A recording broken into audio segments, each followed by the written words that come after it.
Students good evening to all of you. Sir I am going to discuss one of the problem जो कि जे advance 2022 में पूछा गया from the projectile. तो एक प्रोजेक्टाइल को फायर किया गया हॉरिजॉन्टल से स्पीड v के साथ एंगल थीटा पर, जब acceleration due to gravity g था और रेंज प्रोजेक्टाइल का d था। And if at the highest point in its trajectory the projectile enters a different region, जहाँ पर कि effective acceleration due to gravity बदल जाता है, g/0.81 हो जाता है और नया रेंज जो है वो n टाइम्स d हो जाता है। तो उस n की वैल्यू हमसे पूछी गई है यहाँ पर।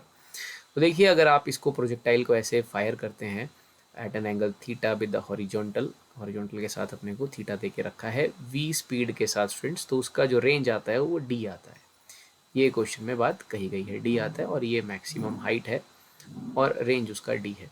एंड वी नो दैट जो रेंज का फॉर्मूला रहता है that is u square sine 2 theta upon g, that is the expression for range. और हाइट का जो फॉर्मूला रहता है स्टूडेंट्स, हाइट का फॉर्मूला होता है u square sine square theta upon 2g, that is the formula for the height. तो कहा गया कि आपने थीटा एंगल पे फेंका, वी वेलोसिटी से आपको डी रेंज मिलता है और हाइट को मैंने इस तरह से ऐसे लिख लिया, इसका इस्तेमाल हमें आगे करना पड़ेगा।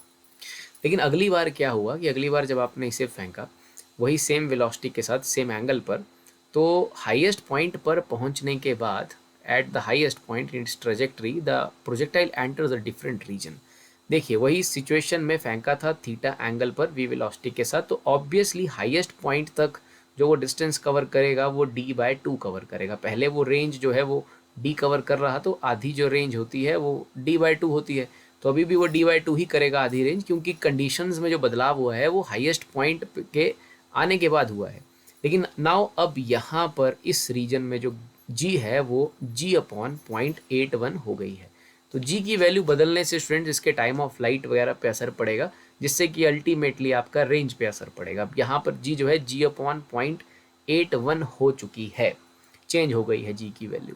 तो हमसे पूछा गया है और कहा गया है कि जो नई रेंज है वो n टाइम्स d हो गई और n निकालना है। देखिए, लेट सपोज जो बचा हुआ पोर्शन प्रोजेक्टाइल को मान लीजिए कवर करना है, लेट सपोज x कवर करना है।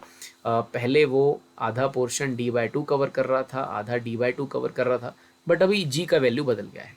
तो बेसिकली यहाँ पर हमें लेट सपोज x कवर करना है। तो ये फाइंड आउट करने से पहले देखिए, ये हाइट वही है सेम, दो चीज़ जो यहाँ पर कॉमन है वो ये है कि d/2 और हाइट्स दोनों केसेस में प्रोजेक्टाइल्स में मैक्सिमम हाइट कॉमन है, सेम है। तो अब हम यहाँ पर जब इसकी अगली वाली जर्नी को देखते हैं तो आप जानते हैं कि टॉप पे जो वेलोसिटी होता है वो होता है u cos थीटा, और टॉप पे जो वर्टिकल वेलोसिटी होता है वो होता है 0। तो अभी ये एक तरह से एक हॉरिजॉन्टल प्रोजेक्टाइल की तरह बन गया। अगर हम यहाँ टॉप से जर्नी को स्टडी करते हैं तो टॉप से नीचे तक आने में जो समय लगेगा उसका फॉर्मूला रहता है √2h/g। ये जनरल फॉर्मूला रहता है, ठीक है, that is the general formula कि जब भी कोई किसी ऊपर से आता है एक हॉरिजॉन्टल प्रोजेक्टाइल की तरह तो उसका टाइम ऑफ फ्लाइट का फॉर्मूला ये रहता है। तो लेट सपोज हम देखते हैं कि इसे नीचे तक आने में मान लीजिए स्टूडेंट्स स्मॉल टी टाइम लगता है। तो ये ऊपर से आ रहा है, h हाइट के ऊपर से आ रहा है, h ऊपर से आ रहा है, और लेकिन अभी यहाँ पर जो g का वैल्यू है वो लाइक इट इज़ g/0.81 हो चुका है। तो हमारे पास t का जो एक्सप्रेशन बन जाएगा, जो समय उसको लगेगा नीचे तक आने में, उसका वैल्यू बन जाएगा 2h upon like this is g, और ये 0.81 जो है वो ऊपर चला जाएगा। तो ये टाइम लगेगा इसे नीचे तक आने में। अब इस टाइम में इसने कितना आगे कवर किया है वही हमारा x है। सो x निकाल देंगे, x इज जो बची हुई रेंज है, रिमेनिंग जो रेंज है वो x है, रिमेनिंग जो डिस्टेंस बचा है वो x है, या रिमेनिंग रेंज कह देते हैं, x बचा है।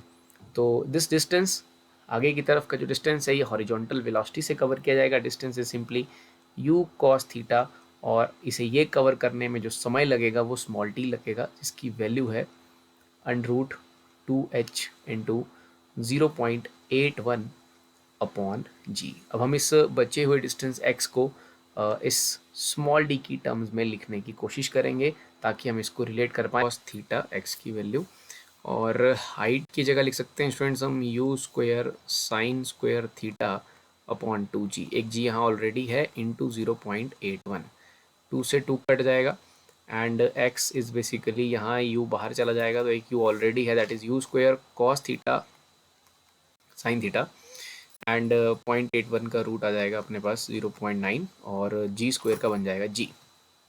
और थोड़ा सा इसे अरेंज कर सकते हैं लाइक साइन 2 थीटा होता है 2 साइन थीटा कॉस थीटा के बराबर।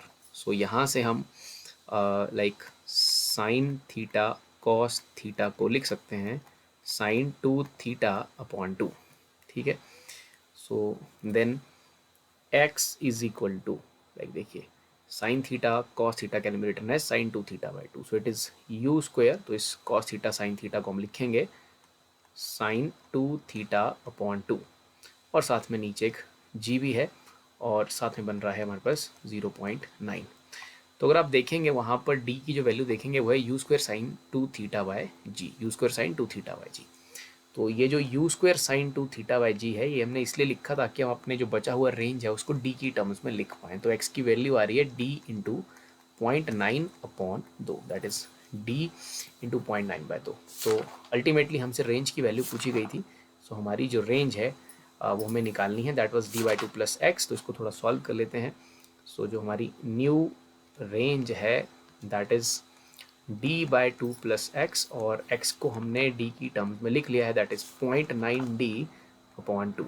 तो एलसीएम आ जाएगा 2 यहाँ पर, it is d plus 0.9d and that can be written as 1.9d upon 2।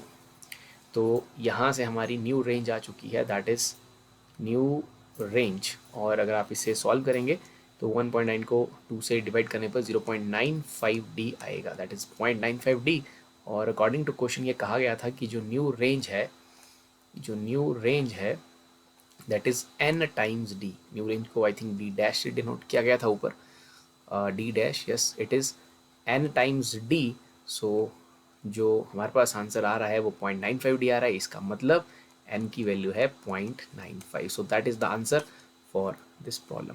Thank you.